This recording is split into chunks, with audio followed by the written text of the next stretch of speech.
Hindi lang isa, kundi dalawa palang mass shooting ang nangyari sa Amerika sa gitna ng pagdiriwang ng kanilang Independence Day. Ang gunman, mabilis daw nakatakas sa gitna ng kaguluhan. Yan at iba pang balita sa ating Frontline News Abroad. Masayang nanonood ng concert ang mga residente nga sa Philadelphia sa Amerika bilang bahagi ng 4th of July celebrations nang biglang umalingaw ang mga putok ng baril.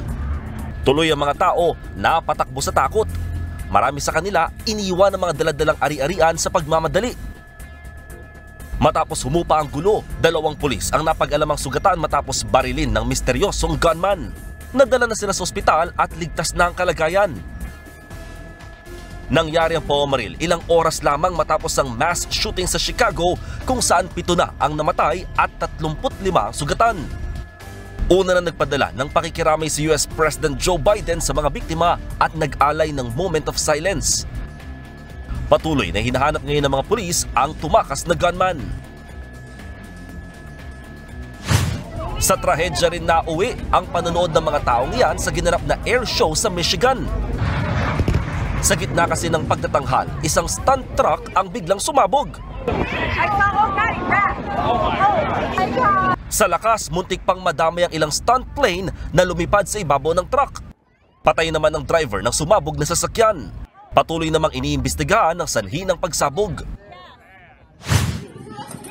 Napasigaw na lang ang mga turistang yan na nakatungtong sa pier sa Red Sea sa Egypt. Ilang metro lang kasi ang layo mula sa kanila, isang babae ang duguan sa dagat matapos atakihin ng pating. Nagkulay pula na ang dagat sa dami ng dumanak na dugo.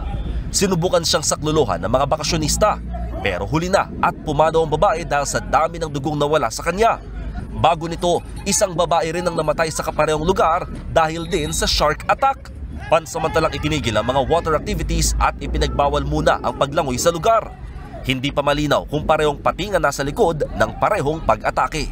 Nagbabalita mula sa Frontline, Mon Gualvez, News 5.